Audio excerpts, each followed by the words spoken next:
By the time I was 16, I had 6 felonies and 3 misdemeanors. Long story, but I ended up realizing that the reason I got in trouble so much is because I validated myself externally. Now I validate myself internally based off everything I do every day, my mindset and my daily habits. And now I'm living a life that's just fulfilled because I'm creating the man that I admire.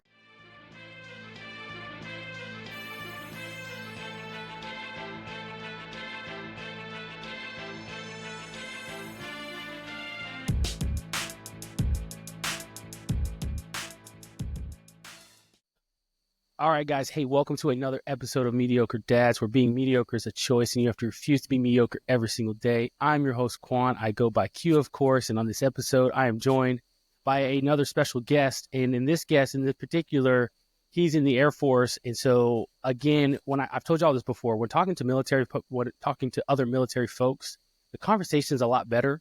But I mean, for me, at least, I think because we have a lot more in common. However, the conversation sometimes does get derailed because we find ourselves in these tangents talking about random military stuff that we've experienced in similar stories or whatever the case might be. So if we get off track, I apologize, but I promise you it's going to be a good conversation. You guys are not going to want to miss this.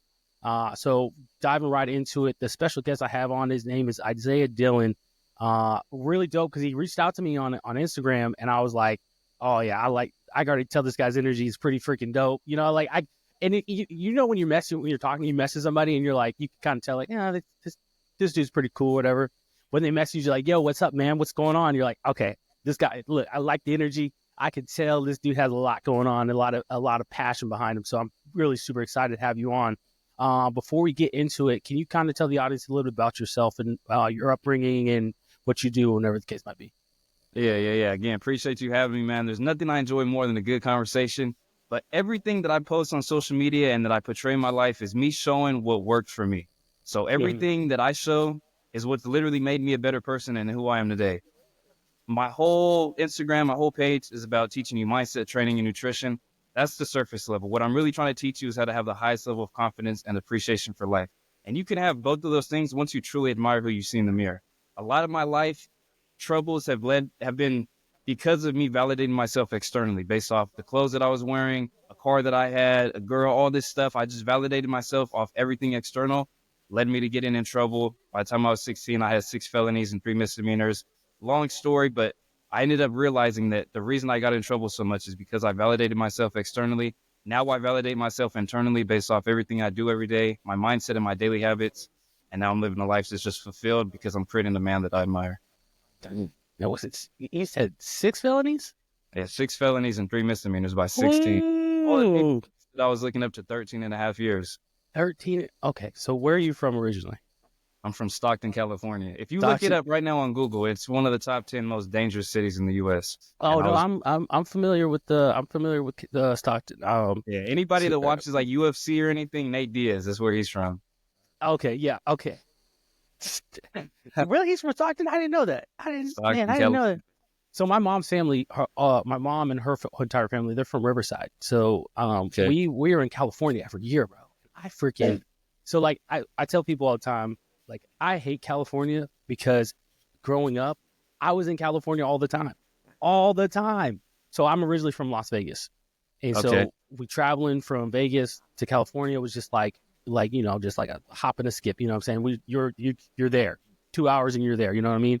And so we would always go back down to Riverside, San Diego, Southern SoCal, basically always in SoCal doing what we're doing, visiting my mom's family. So very familiar with California, hate California because I spent so much time there. But that being said, California is beautiful. I did get married on the beach. So I will say California does have its perks in that regards. And so, you did say before we got on, so your dad left when you were 3 years old. Mm-hmm. Yeah. And so growing up, you didn't have, you mentioned you didn't have that, a man or a mentor or that male figure in your life that most of us have, which is our father. So how did that impact, or obviously did that lead to the 6 felonies and the misdemeanors and the mindset that you had when you were growing up? Yeah, it definitely most likely led to that. Growing up, I never really looked at it as like, oh, damn, I wish I had my dad. I never viewed it that way, but it's obviously, if you don't have a father, I mean, you're going to be missing out on such a important kind of love and direction and guidance that you need in your life, especially as a young boy.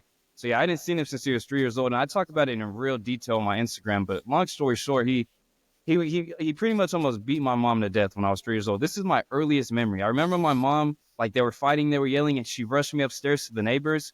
And obviously I was scared. I knew something was going on. This earliest memory. And then she went back downstairs to like handle the situation. She ended up going to the hospital, like, and all the pictures and everything, it looks like she was dead. Like, her face was all swollen, blood coming out of her head, like, everything is crazy. I got it pinned at the top of my Instagram, but that was the last time I seen him. He went to jail for a few years, and he ended up having another daughter. He was cheating on my mom at the same time. So I have a half sister that's a month older than me. So like, yeah, he was cheating, doing all this stuff, domestic violence, all this shit. And yeah, long story short, I just grew up without my dad, and it led to me not having guidance and any type of role model to look up to. Did he ever try to come back into your life at any point, or was it just kind of like, hey, he was after that situation, it was done with, you never saw him again? Yeah, no, he never reached out. He just started his own family after that. He just started another family. And we've always lived within probably 10, 15 miles of each other. Like, after talking to my mom over all these years, we've always been in the same city. Oh, wow.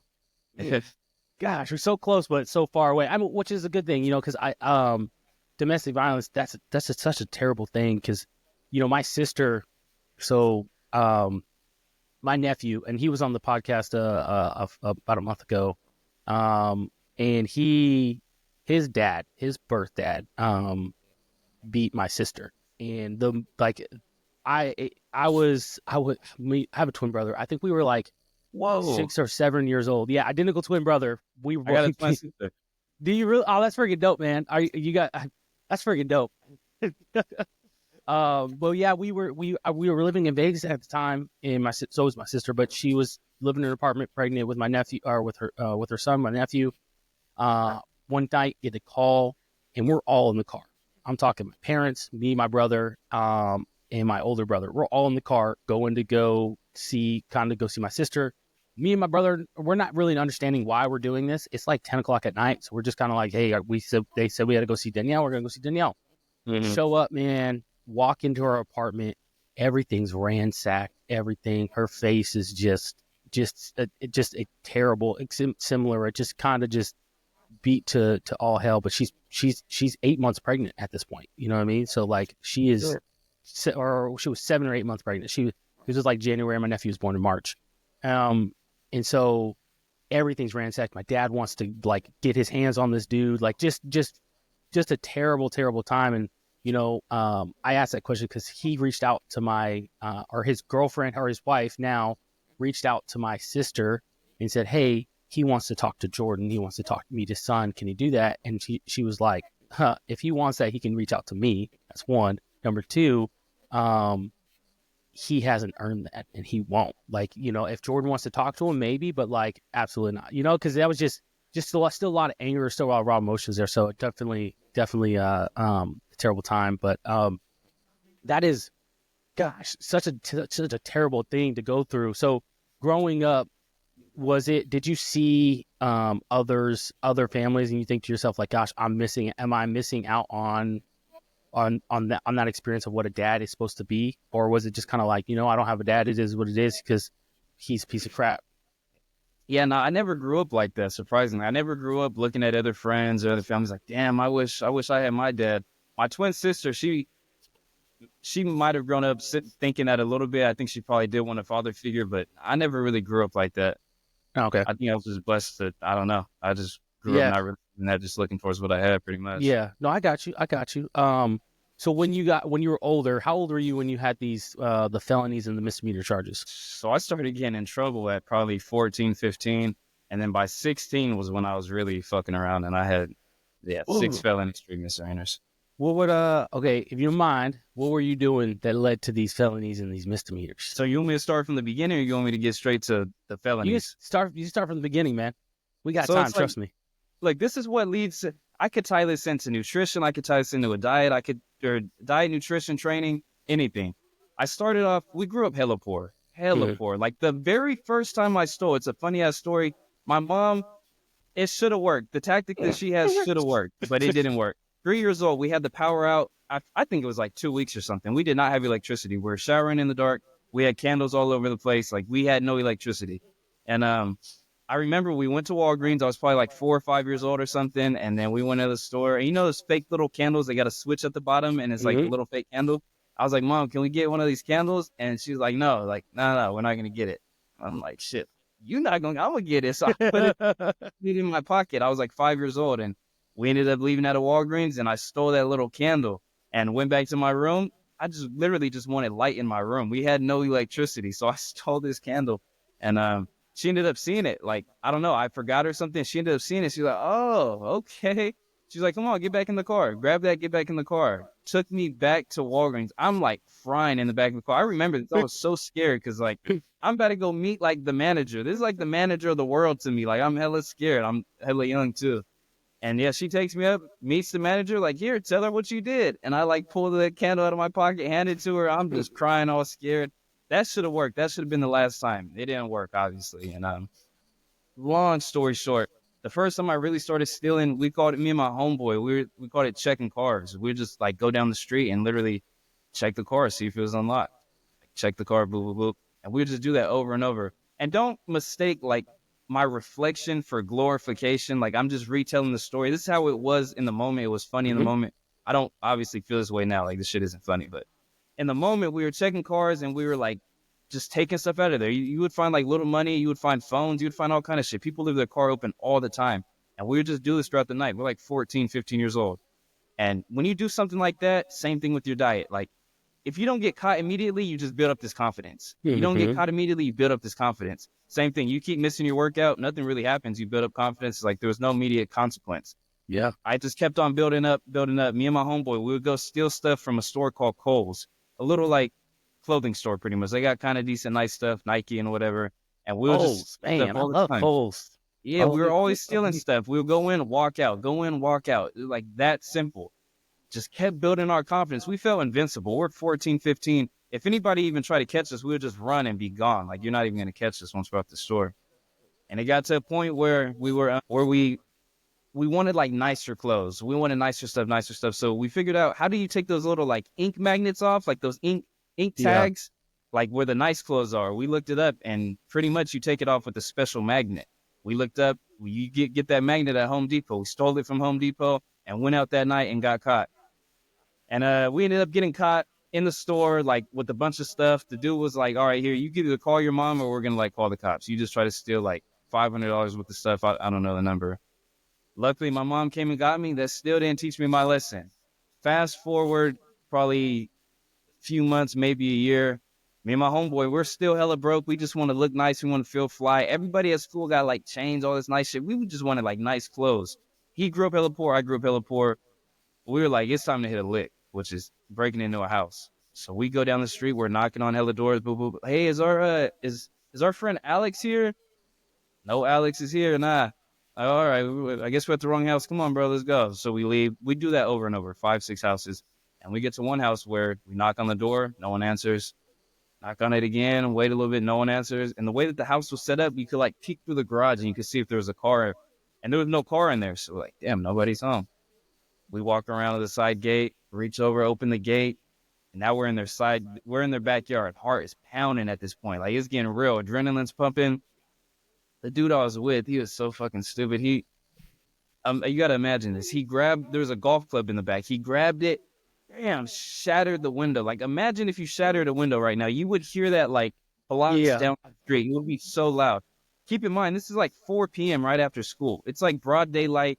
That was super loud. We've already, like, knocked on all these doors right down the street. I'm sure a lot of people heard it. Anyways, we jump in through the window. We're, like, running through the house. Long story short, we didn't end up taking anything. There was nothing we seen. Somebody comes banging on the front door.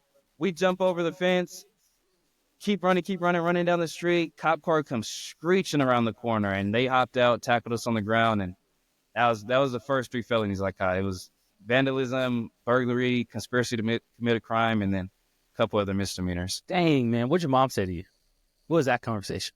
So this is how I've always changed, and this is how a lot of people change in the world. I never really changed when my mom got mad at me. It was like, it is what it is. She didn't really put fear in me. That's why men are important, because they put fear into people. Yeah. kids, adults, everything in the world is backed by violence. You fuck around enough times, violence is bound to come. You're going to get locked up, and there's going to be violence waiting for you behind the jail Mm-hmm. cell. But my mom would always get mad at me. She could yell, scream, even hit me. It didn't put fear in me. But when she was disappointed in me, I was like, that one hurt. Like, I didn't like to disappoint my mom, feel shame. And I really felt that from her. She was just like so disappointed. Could not believe that like I really broke into someone's house. It's a crazy thing to do. Like, I like scar someone forever. You break into their house, like Yeah. crazy people in privacy. Yeah. Because I mean, it feels like you, even though you didn't take anything and nobody was there, it feels like the safety that you thought you had what is now shattered and it's no longer real, and I know you know this, but like for when someone does breaks into your house and whatever the case might be, that is the feeling that a person gets, where it's like, hey, these walls that I have up this house, like I feel protected, I feel warm, like this is my house, no one is gonna come into my house without my permission. But if and when someone does, it's like, oh my gosh, they've violated that. It's just feels like they've taken something from you that you didn't know that you actually had control of. It's like piece of the control that some people like to have, like myself. What I will say, something an important lesson that I think that I heard from you from when you were just telling that story, but in reference to your mom as well, is as men, what I think, and young men especially growing up, what we value is respect. Now we don't know how to put emphasis behind what that respect looks like, but we value that respect. And when you have a man or a father figure or a mentor in your life, what they do is they give you respect because they themselves understand what it is to receive respect. Most men, I would say. And so therefore, as young men, what we strive for is to be respected by other men. And if when we're younger, young enough to receive that respect, it builds a stronger character, and values are ingrained in you where you're like, I'm not going to do these things because I've garnished this respect and I don't want to lose it.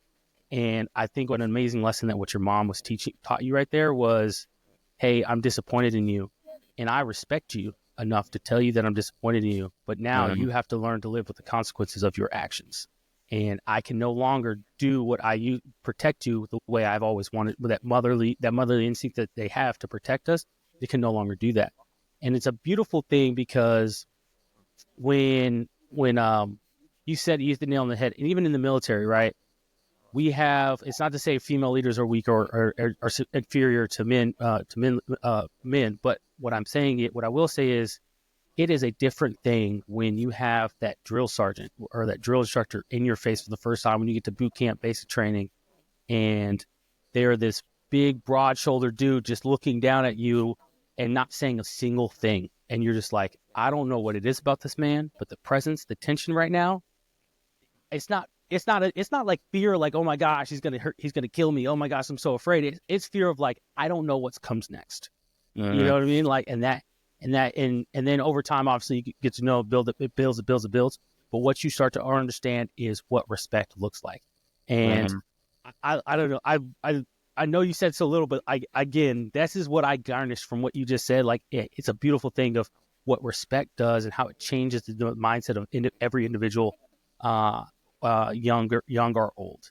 And so from that point, what happens? You go to court, and what happens next? So luckily with that scenario, I got taken down to the police station. They took my fingerprints. They take like a fingerprint of your whole hand. You're like rolling your finger over a scanner, like all my fingerprints, right? And then I was booked and released. They let my mom come get me that day. I didn't even do any time off that charge. But then I think it was 3 months later. So I'm going to court. For this situation. And it's like, they put me on this program. It's called like DEJ or something. Pretty much I was supposed to be on probation. I was supposed to do like a drug program, which was just like mandatory with the deal that we had. And then I think I had community service. I had to do like 40 hours or whatever. They're like, if you complete this, we're going to drop all your charges. If you don't complete this, you have to take this case to trial. You go to trial, I mean, it's not looking good. It's ugly. Like, they gave you a second chance. This is your second chance. Don't mess up. We're good. You're good to go. I'm like, all right. I'm already nervous. I'm already like, it's a whole year of like, literally, if you get kicked out of class, like my probation officer would come to my class, call me out of class, like pat me down, search me, see if I had anything on me, ask me how things have been in class. If I got kicked out of class, that's a violation of probation. You're going to jail, literally. What? Anything is a violation of probation. If you get caught jaywalking, that's breaking the law. That's a violation of probation. So even for a normal civilian citizen square, like not breaking any rule or getting caught in anything is difficult, especially when you're in one of the most dangerous cities in the U.S. Like there's stuff happening all the time. And they're like, all right, don't mess up. I'm like, all right, I got it. 3 months later, I caught 3 felonies, 3 more felonies. Literally, that should have been raps. Like there should be no reason I should be where I'm at. And like literally, this is what instills my belief in God so strongly, because I was given a second chance. I stole again, and I caught 3 more felonies. It's a crazy whole story. Long story short, I went to jail on that one. I did my few days that I was in there, but when you get locked up, you don't know when you're getting out. Like, Yeah. you don't even know when your court case is. You're just waiting. You're just sitting there waiting. Like that's the thing that like plays on your mind the worst. Like you don't know when you're getting out. I could be in here for a couple days. I could be in here for months. My court case could keep getting pushed back. Like there's so many factors, and I'm sitting in there the longest days of my life. People think like being quarantined or whatever is bad. Go sit in a jail cell and just sit there by yourself. Literally no one else. Like you're going to come out and be grateful. I'm telling you, it changed my life. I am so grateful just for the days that I spent in there. I get out, I get put on ankle monitor. Thank God. So now I'm on house arrest, walking around with the ankle monitor. I missed my first 3 days of junior year because I was locked up. I show up to school with this ankle monitor on. I'm charging it in class. I'm charging it when I go home. And then I finally got like my next court case. I'm seeing what's going to happen. Like I literally just violated the whole second chance that they gave me. And then I'm start to play it out from there. Dang. And then, okay, so did they, obviously you are where you are now, and you were a minor when all of this happened, right? Mm-hmm. Okay, so these are expunged from your record? It's a weird thing. They always say, they use a bunch of weird words like, oh, it's going to be dropped or expunged or like taken off. They use a bunch of words and they all mean different things. In my opinion, I don't think anything is off your record. I don't think anything is. I think there's levels to like where you couldn't just Google my record, but like if a cop looked it up, they'd probably find it. If there was like an FBI background, like, oh, they're definitely going to see everything. That's kind of how I view it. Yeah. So if when you're a minor, it's a sealed thing, and they're expunged. Expunged meaning they're not releasable records for everyone. However, those charges still exist. Those charges again on your name still exist, right? So from your record, from a simple background check, nothing's going to come up. Federal background check, something's definitely going to come up, right? And so like, but even like for the military, right? Like those federal background check, it depends what you're getting into, whatever the case might be. But yeah, it's usually that's more or less how it goes, right? Because those charges more or less still exist. So like, hey, people were like, hey, I don't have anything on my record. But then you do a federal background check. They said, well, actually, can you tell me about this time? And you're like, how was it happened when I was 16? You're not supposed to have that. Huh. Yeah. Well, crazy story, right? They still exist. But okay. So you went to court. And then what happened when you went to court? What those? I don't remember all exactly how it played out, but what should have happened is I should have just been like, I really should have just been locked up. I had already been given a second chance. But the way everything turned out, my probation ended up getting extended. So I think I did probation about 1.5 years, 2 years. I was put on an anger management class. So by the end of everything, I had an anger management class, like a drug program that was just already a part of the deal. And then 40 or 60 hours of community service. And long story short, I ended up like, I'm like, there's no way. I'm not trying to be, I'm literally fighting 6 felonies. I didn't mess up. I ended up working 2 jobs, started working at McDonald's, started working at a trampoline park called Sky Zone. So I was fully locked in. I brought all my grades up. I actually started to take life more serious. And at the end of the 2 years, I completed my probation. I remember I was sitting on my final court date, me and my mom. We were just sitting there like nervous, just seeing like what's going to happen, what the final thing is, because we didn't really know what was going to happen. I completed probation or whatever, but there's still other things that to get done. We're sitting in there. My public defender's there. my probation officer, they're all like speaking on my behalf, saying whatever. Like, yeah, he completed it. He did good. He did well. He did way more than I expected. He got 2 jobs, all this stuff. The judge gets up. It's like a movie. He gets up off his bench, comes down, and he shakes my hand. He said, "I'm dropping all your charges." It was literally like a movie. It gave me the chills right now. He came and he shook my hand and he said, "I'm dropping all your charges." He was like, "Have a good rest of your day." Like my mom, I mean, it was crazy. I literally wish it would have been on video. Like, judges do not do that. Judges do not do that. Like, they sit up on their bench and they hand out punishments. They do not come down and shake your hand. So that was the last time that I ever dealt with anything criminal.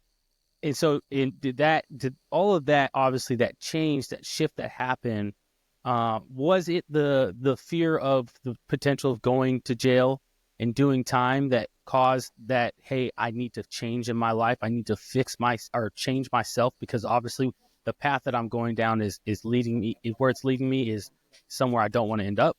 Or was that the catalyst for that change? Yeah. Or was there something that happened in between there that led to that? Nah, absolutely. It was all that. It was a 2 or 3 year long experience. I mean, court cases, probation officer pulling up, like just living life just very carefully. Yeah, that was a massive part of my life. Yeah. Was it I imagine it's a pretty demeaning feeling to have your probation officer show up to your school, call you out of class, and then pat you down. And then, especially in the middle of class, right? You got you got friends in there, you got, girls that you might like or whatever the case might be, to leave there, pat you down, ask you how you doing, how's class going, you paying attention? You said, yep. Walk back in there. Everybody knows, for the most part, I imagine, what just happened. It's not the first time they've seen that. So was that a demeaning feeling for you? Was that like, or was it like you just like, hey, it is what it is, I got to go through it? Like, how did you feel when you were in those moments? I think that's what it should have been. But in all honesty, it made me feel cool. When I got out of school and I put up with the ankle monitor on, it's like everybody's paying attention to me. Everybody's talking, like, damn, like everybody pretty much knows it. Like, I wasn't like just the stories going around. As a young kid, you just want to feel cool. You want to feel like respected. Like, that's just how everybody is. That's how we were growing up. Like, everybody wants to be cool. Everybody wants to have a chain. Everybody wants to have a cool girl. Every young boy wants to have a little story. And it made me feel cool. Every time can we have Isaiah Dillon come up to the front office? Everybody knew what it was.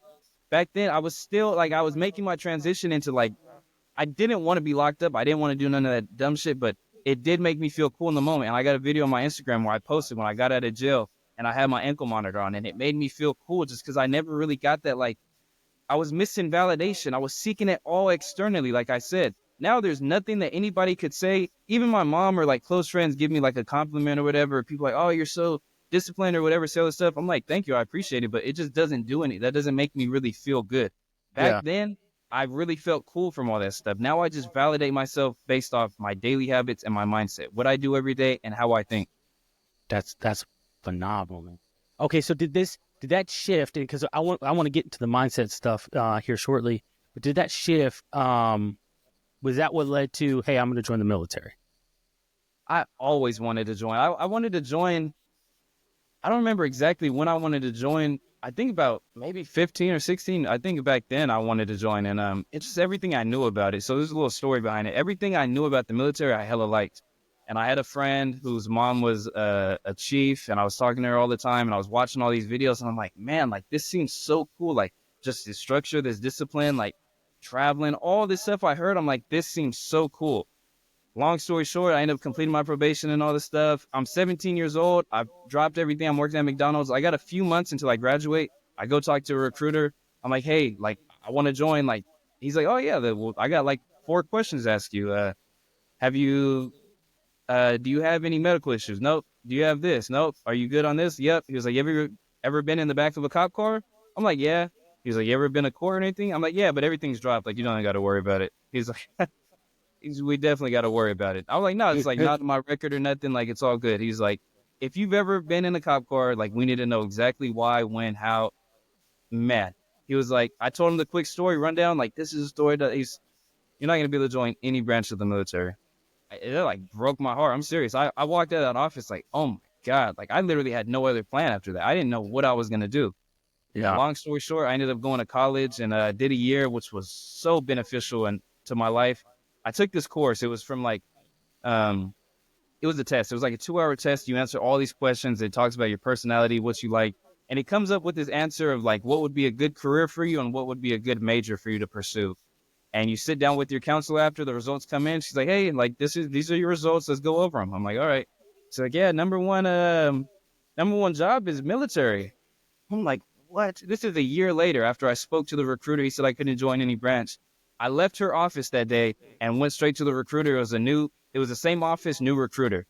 He was like, all right, I heard your story. Let's see how far we can go. Yeah. Got me in. That's beautiful. You know what's crazy? So many people share that experience, right? They show up because they want to join, and that one recruiter who doesn't, and I won't shame that recruiter that didn't take the chance to help you. But I will say him or he hit the characteristics that he displayed when he's talking to you. So many recruiters do that where they're like, hey, it's too much work to try to get you in or whatever the case might be. Like, I don't want to do the take time, or it's going to be a lost cause. You're not going to get in, or they just have these assumptions, and it's not founded off of anything real other than just like, I don't want to do that. But it's amazing when someone is willing to take a chance on you and say, hey, you know what? Let's see how far we can take this. Let's see. Mm-hmm. Like it's going to be a lot of waivers. It's got to be a lot of waivers. Going to be a lot of work. I imagine it was a lot of work to get there, but sure as crap, right? If you put in the work and you get to where you want to, you are where you are now, where you're like, it's a blessing. It's an amazing experience, I'm sure. So how long did it take when you went to the recruiter to go through all that to actually get into the Air Force? I think about a year, maybe a little over. It took a long time. It took a while. Yeah, and so there was a lot of waivers, a lot of waiver processes you had to go through. Oh man, yeah, so many waivers, and it was like just like nail biting the whole time because he's like, all right, well, I'm sending up all your documents to this person. Either he approves it or he doesn't, and it's gonna stop there or it's gonna keep on going. He's like, yeah, we're just gonna wait. It'll be about 2 weeks. I'm just sitting, just so nervous. He's like, it got approved by this guy. I'm like, let's go. That was like 3 or 4 times. See, it got finally to, I think, like a doctor, not even a doctor. I don't know who it was.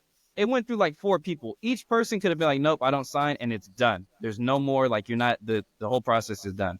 4 times. And the last time he was like, all right, this is the final step. Got approved. Oh my, man, I can't even tell you. It was like, that was one of the most memorable days of my life. I was so happy. He was like 77 days until you leave. My mom made it. Like, I was ecstatic, man. I'm telling you. Oh man, how old were you when you joined then? 19. 19, and you've been in for 4 years now. So you're 22, 23, 23. Oh man, okay, man. See, and are you gonna stay in? Are you planning to get out? What's your plan on that one? As of right now, I got 4 more years until I get out. But Four more years. Okay. Yeah, I love the military, bro. I don't think there's anyone my age there's no one my age that loves the military as much as I do. I love this so much, bro. Yeah. No, look, I tell you, as a person who has soldiers, I would love to have a soldier like you. One, because you have so much life experience, but two, because you have so much life experience, you have this perspective that most 23-year-olds don't have. Or it takes them another 3 or 4 years to get to that mindset where they're like, okay, I understand what my priorities are. I understand what I want, what it is I want to do, because I've seen what the bottom looks like. And now I don't want to go back down there. I want to be up here.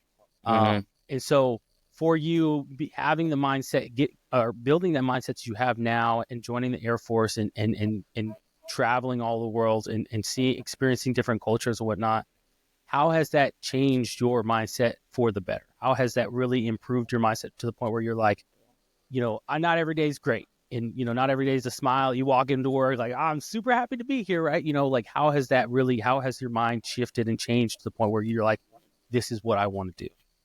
It's just made me believe in God so much. There's no reason I should be in the position I'm in. Bro, if I was on the other side judging myself, I would have been like, oh, you broke into a house? Yeah, go take a seat. Go sit down for a couple years. Like, you got some thinking to do. Because if you broke into my house, I got a family.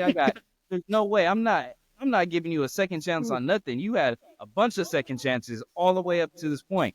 And then even like as a recruiter, you're like, I don't really fault him. If I was a recruiter, I'd be like, hell, I'm not signing my name.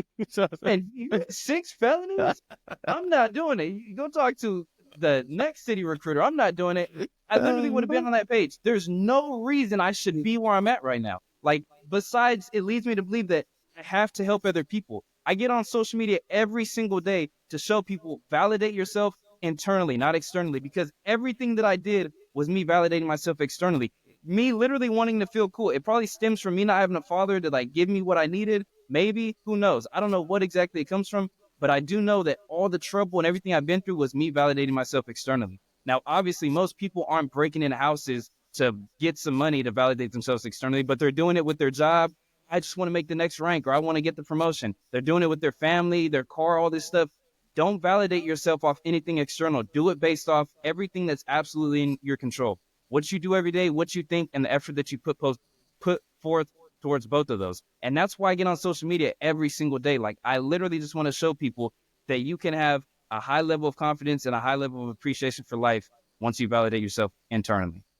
So what does that look like then, right? When someone, so I can hear that, and I think some people, very few people, truthfully, can hear that, say, okay, validate myself internally. I get that. Okay, I get that. But what does that look like, right? How does the average person apply that to their lives? Mm-hmm. So it sounds nice. It rolls off the tongue good. It's like, oh man, yeah. What do I do?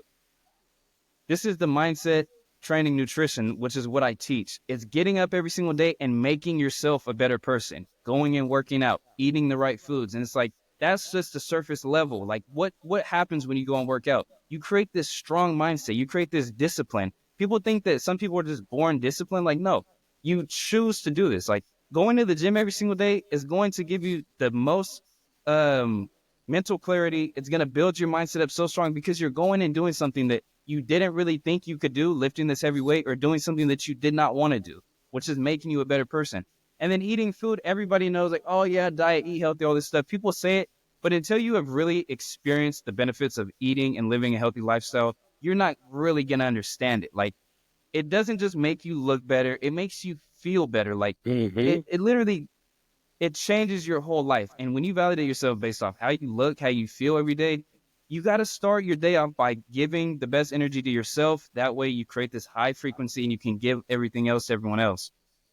And how do you do that every morning for yourself? Is it you wake up, is it reading? Because, I'll give you an example. So for me, something that I try to do every morning, kind of depending my schedule, but is the first thing I want to do is read my Bible, right? And so I want to sit down, I want to read my Bible, read my devotional, pray, and then I want to kind of just go out, drink coffee while I'm doing it because I love me some coffee in the morning. And then go out, whether it's going to work, going to PT, basically go do PT. That feels good. And then change the shower, get ready for the day. And I'm feeling geared up and ready for the day I can accomplish anything. So for me, that's kind of like what it is, what it looks like for me, and really preparing my mindset to accomplish or taking, or I don't say this, feeling like I can accomplish or succeed in my day rather than just feeling like, oh, just another day. This is so tiring. This is that. I got this and that. Well, you know what I mean? Like, so that's what it would look like for me. What does it look like for you? Like, this is like the 5-step process of, you only got to do one of them once. Everything else you're going to do every day, and it's going to make your life so good. You're going to wake up early. You're going to drop the vices. A vice is anything that makes you feel good in the moment that you regret doing later. This could be spazzing out because you were angry, flashing on someone. This could be drinking, smoking weed. This could be watching porn, all this stuff. Wake up early, drop the vices, work out, track your macros, and then read or self-reflect. Doing those 5 things will change your life. And like I said, you only have to do one of these one time. You drop the vice and then you're done. Like, just stop drinking. And people always get in like, how do you stop drinking? How do you stop doing the vices? You just make regret your guideline. These are like quotes that I'm getting from my mentor, Wes Watson. He says, make regret your guideline. Like, when I used to drink, it made me not feel good after. I regretted it. I didn't like how I felt the day after. I didn't like the energy. It takes like 2 or 3 days away from me because the whole day I'm drinking, the day after I'm trying to recover, and then the third day I'm like not really fully there to get locked back in on my goals. But that 5-step process, as soon as I wake up in the morning, I read, I get into a workout to get my mind right, get my energy up, and then I just start eating some healthy food. I reflect on the things that I want to improve on or that I regret from the day previous. And you just start building towards yourself. So many people like really do build a nice life, but they don't develop themselves along the way. Man, sorry, I was looking up because I feel like I've heard that name Wes Watson before, but I was looking it up. So But you know, so I stopped drinking. I basically the length that my wife's been pregnant. So like, I don't know, 15, 16 weeks now. So like I haven't had a sip of alcohol for that long. And, uh, my wife sent me this post the other day, or it was actually yesterday. And she was like, this is, I'm reading this. She goes, read the caption, because I think this really fits you or explains kind of where you're at right now. And it basically was this caption. This guy was working out. He's a dad, hanging out with kids, whatever. And he was talking about, he goes, "Hey, I chose to stop drinking." He goes, it's not to say I had an issue drinking or I was addicted to drinking or there were these other issues with underlying issues that I had with drinking. He goes, "I just made a decision to stop doing it." And he's like, "I don't know how long I'm going to stop drinking for, but as of right now, it's I don't need it. I don't go out searching for it. I don't feel the need to want it or whatever the case might be." But he goes, I feel 10 times better than I did before when I was drinking, or, whether I was drinking in the evening times or whether I was drinking on the weekends and then waking up trying to convince, I was like, I got to go work out, but I feel like straight dog crap because I'm freaking, hungover, like I personally, I stopped drinking, and over the last these months now that I haven't, it's weird. I feel a lot better than I ever imagined I would, because I always thought that if I did stop drinking, like, oh my goodness, I'm a chump. This thing sucks. It's like I'm not really gonna feel any better. Alcohol doesn't really do anything to your system like that. But like, truthfully, like it's amazing the mental clarity that you have when you don't feel like when you want to just take a sip of alcohol all the time or whatever the case might be. It's amazing what happens. Really amazing thing. Yeah. And to those individuals out there who are like, hey, well, like, I don't know if I could just quit cold turkey like that. I wholeheartedly believe you could. I do. I think it takes, now if those are, these are for, this advice would be for individuals who do not have a substance abuse issue. If you have substance abuse issues such as alcohol, drugs, it's going to take a lot more than just quitting cold turkey for you to get to that. But like your typical day drinker or your typical drinkers who are just like, I have a drink every once in a while, who just want to quit, you can quit cold turkey. I literally took a sip. It's a bottle of Weller's. I'm a bourbon dude through and through. I love bourbon. Wow. And those of the people who know me can tell you, I love bourbon. Like, drink bourbon neat, and I'm just like, me and my bourbon, like it's there. Like, I love it. And so I had this huge bottle of Weller's, and I told myself, I was like, once I'm done with that, I'm not buying another one. And I didn't, and I haven't. And like I said, I love bourbon so much, but it's easy, right? I can walk into a liquor store right now and I can walk around and I don't have to buy. I don't feel the compulsion to buy anything. I'm like, I don't need it. I actually feel better because I'm like, I haven't done it for so long.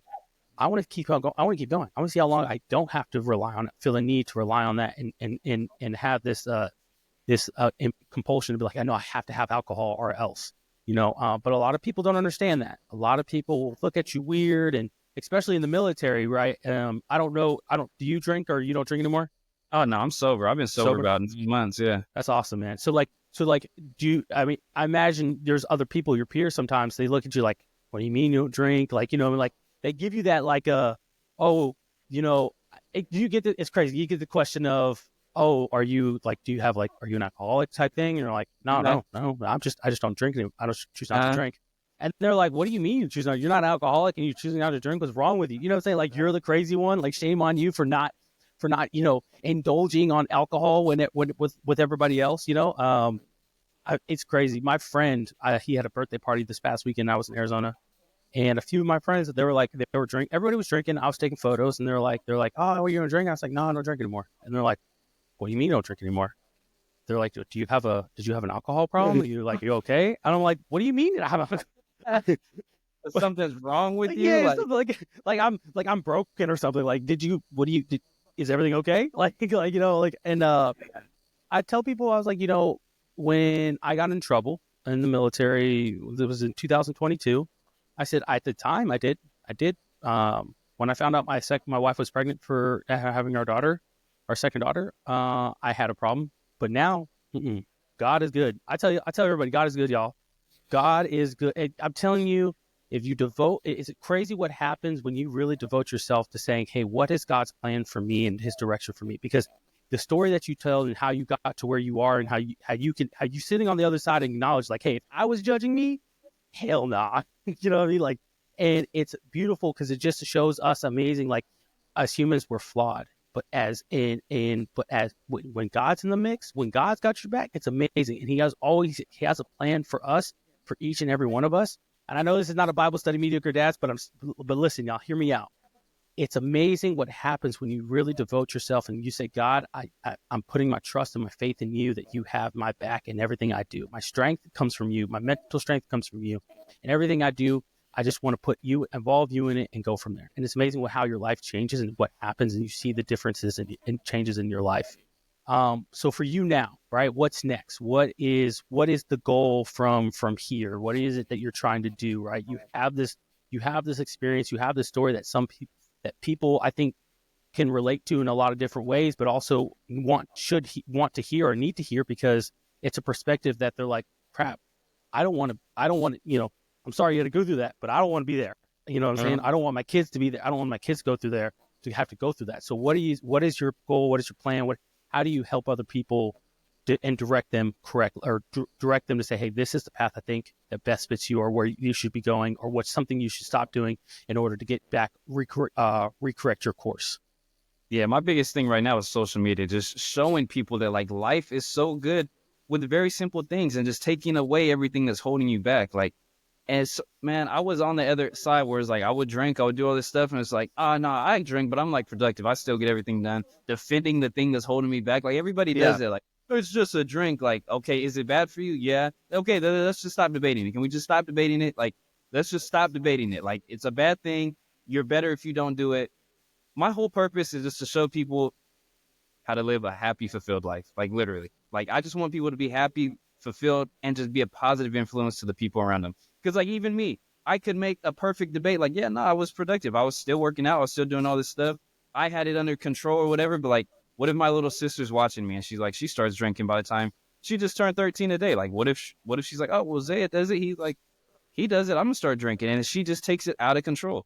Like, because she was looking up to me. Like, that's what it's really about. Like, I just want to be a positive influence to the people that look up to me. And I know all these other men out there want to too, but they're just letting all these things keep getting in their way. They want like a drink of alcohol, say they go sober for a little bit, and then they go into the store and they get a craving, and they're like, oh, well, I don't think it's that bad. Like, I'll just get one more. They think it's like a notification to like just relax a little bit. Like, no, bro, that was your test. That was your test. It's not a notification. Just because you feel some type of way doesn't mean that you should do it. This is your test. Like, you've gone this far. Can you still stick to not doing it? Okay, yeah, I'm not going to do it. Yeah. Now you're good. You're on point. But my biggest goal is to just show people the things that works for me and keep them in alignment with their goals.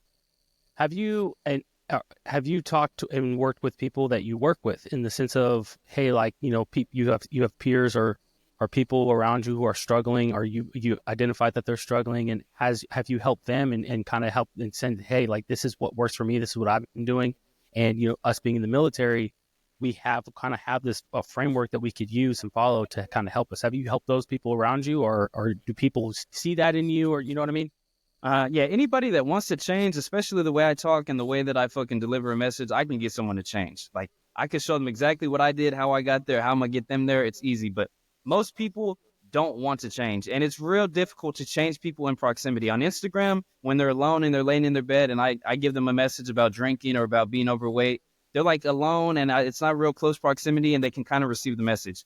But if I'm up close and personal and everything, and we're all hanging out, people look at it as like, this guy, he's a square or whatever. Or just like, they think I'm bragging, or they take it the wrong way. So everybody, even me back then, like, I don't think anybody could have really changed me to like stop drinking or to stop stealing or to stop doing whatever. Some people, it sucks that they can't learn from other people and they have to hit like a rock bottom themselves. You know what I mean? But anybody that's willing to change or knows in the back of their mind, like, I shouldn't be doing this, I can change them and get them on the right path for sure.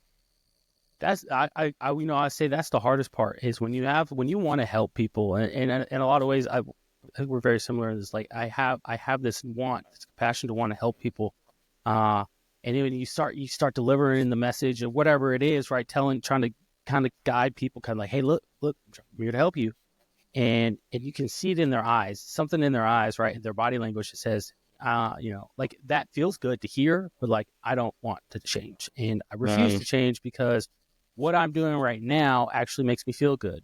And what you're saying to do sounds good, but I'm not going to get immediate gratification from it. So because I can't get that immediate gratification, I don't know if I'm willing to to put in the work to get to that point. It's like losing weight. So I was 270 pounds. And a lot of people know this, 270 pounds when I found out my wife was pregnant with our second daughter. 270 pounds. I was like this. It's almost like my shoulders and my neck, like, because my neck was so big. Breathing like this, I would get out of breath tying my shoes. I'd get out of breath walking upstairs. I'd get out of breath walking from the car into Walmart or to Target, whatever case I was going. It was bad, right? But I would give myself an excuse. It was like, no, I'm a power lifter. I need to be this big. I'm not that big. Like, yeah, I can make it work. You know what I'm saying? I don't have a high weight, whatever the case might be, right? And man, it was amazing what happened when I finally was like, oh, I'm a fat piece of crap. Like, I told myself, like, I'm a fat piece of crap, you know?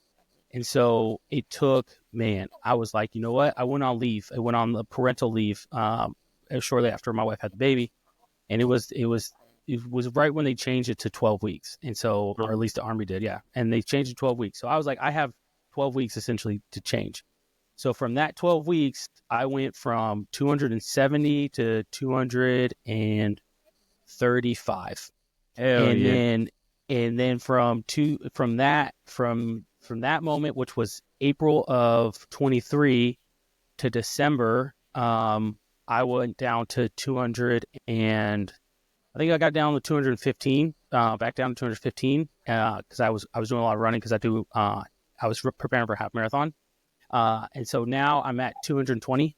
And so, goal is to get down to 200 because I want to run a full marathon and prepare for an Ironman, at one point. And so, like, goal is to get down a flat 200, but like how I feel versus 270 pounds versus 220 pounds, let me tell y'all, there's an amazing difference in that. Like, I don't get tired walking upstairs. I don't like, I try to force myself to get tired walking upstairs. I'm like, how did I get tired walking upstairs? I want to remember what that felt like so I never do it again. Do it again.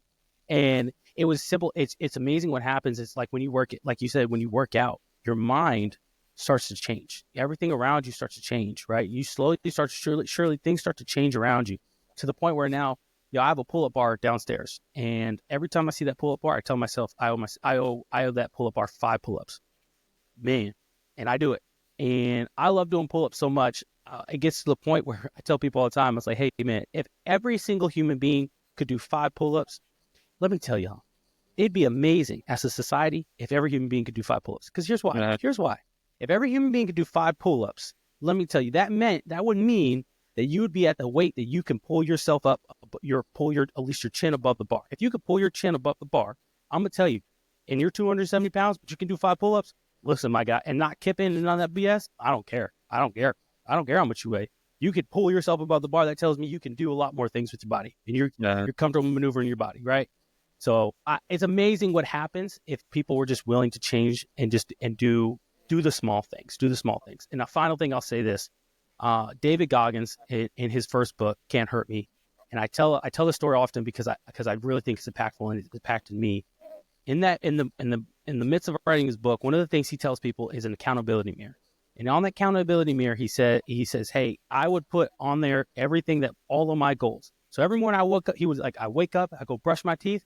In my face is all my goals that I want to achieve, reminding me I haven't achieved them yet. Because if they're still there, that means I haven't achieved them. So it's amazing. A simple trick that y'all can use, a habit y'all can build to say, hey, how am I going to hold myself accountable and when I set these goals? But man, that's freaking amazing. Your story, look, you were texting me when you were before this, and I was like, man, that alone, there's a lot of information we can get into, a lot of things we can dive into, and I love it. I think it's great. A phenomenal phenomenal to talk to you and really understand and learn from you. So you said you got about 4 more years left on your contract right now, and you're doing that. Are you trying to change your job in the military? Or you like what you do? What's the goal with that? Yeah, I already love what I do. I got the number one job that I wanted. So, did you? Yeah. Man. real rare, but yeah, I got what I wanted. Yeah, I love what I do. Just being around planes all the time, and it's dope. That's awesome. Okay, final question for you, man. Well, I got 2 more questions, but this is final question regarding your personal story. When you broke into the house, you mentioned you were with this friend of yours. What happened to that friend? Did that friend change, shift, and did they get the same, or what happened to them? Nah, I seen him on social media not too long ago. Actually, he's probably on the same shit. He's probably not breaking into houses, but I don't know if he's doing too good. Honestly, I don't know. He's probably still smoking, still drinking, and just like I don't know. I don't think he's doing too good. Honestly, I don't think it made a drastic change as it did for me in the mindset of like external validation and internal validation. I don't know though. I haven't spoke to him. I've reached out to him. He hasn't hit me back. I don't know. And I asked that question only because it's amazing to see when with one person, right? It was, I have to change, right? Mm-hmm. And don't get me wrong, it did take 3 more felonies to get to that change, but it was, I have to change. And for other people, it was, and I'm guessing here, but based off what you're telling me, it sounds like a lot of a victim mentality of like, I can't change because it's too hard. But it's amazing. It's amazing when you change your mindset, change your perspective, say, hey, I have to change. And I'm not going to be able to change tomorrow, but I have to change. Final question for you. What would be the last piece of advice that you would recommend to any young man that's 15, 16, that's similar if you're in your shoes, right? Or matter of fact, let me ask it this way. If you could go back and talk to 14, 15-year-old Isaiah and say right before you're breaking into this house, what would it be? Oh, it would. In that moment, I was just in such a different mindset, but that would be interesting on how I would portray this message. But people always say like focus on yourself and stuff like that. But in that moment, geez, that's a pretty interesting question. Because only you know what you would need, what you needed at that moment to say, hey, I'm not going to do this, right? And that's why I asked that question, because we can guess, we can assume like, hey, if he would have just heard this message, he would not have done it. Or if he would just heard this, he would not have done it. But like, only you really know in your core, like, hey, if someone would have just said this, or someone would have just done this, I probably wouldn't have broken into that. What would that be for you? Honestly, I don't think there would have been too much that could have been said. I think it just would have been like a person, like probably a man, a real male positive role model come into my life around that time. Cause I was just like definitely looking for guidance. I was definitely looking for guidance at that point. So my advice I don't think I would have been able to speak directly to myself, but my advice would be to other men to like really look out for the younger men that are underneath you and just check up on them, make sure they're straight, make sure they're going down a good path. A lot of men and boys don't really express how they feel, what they think. So that would be what I would say. I love it because I think that's perfect, because truth of the matter is, you're right. We don't share how we feel. Like we don't sit there and gossip like women tend to do and whatever, and express our feelings and have that outlet. We internalize everything. But it'd be amazing. It's amazing the impact that that a man can have on a young man, a young adolescent, and that man won't know it. Like the man doesn't know it, but the adolescent, that young man is like, I idolize this person because they're willing to take their time out of the day to talk to me and teach me and lead me and just give me advice that no one else will give me. Simple advice, right? Common sense to the man because they have life experience, but simple advice to adolescents. They're like, he just told me, hey man, I don't need to hang out with those people. What do I need their validation for? And it's like simple advice. And you're like, you're right. I don't need their validation. Hell yeah. Leave me alone. You know what I'm saying? Like, but it's amazing what happens. Amazing. So I appreciate you coming on, Isaiah. All his stuff, guys, will be in the descriptions below. I believe you're mainly on TikTok, and I think, do you have TikTok, Instagram? I know you're mainly Instagram. We'll get the socials later, but all his social media will be in the description below. Reach out to him, talk to him. Like I tell y'all, it's amazing. All these people that I talk to get on the podcast and really kind of just hearing from them, their story on the show, but then to get with them afterwards and really get to know them further. I'm telling you, you benefit from it. You will benefit from it. I appreciate you coming on, Isaiah. It really meant a lot for me for you to come on. I know we had some scheduling conflicts, but I was happy we're able to work it out for you to come on. You're definitely going to have you probably come back on the show again, man, because definitely want to get some insight from you and have more of a different conversation, more on the military side. But really appreciate it. Thanks for coming on. Hey, guys, that's all I got for you guys. Remember, being mediocre is a choice. You have to refuse to be mediocre.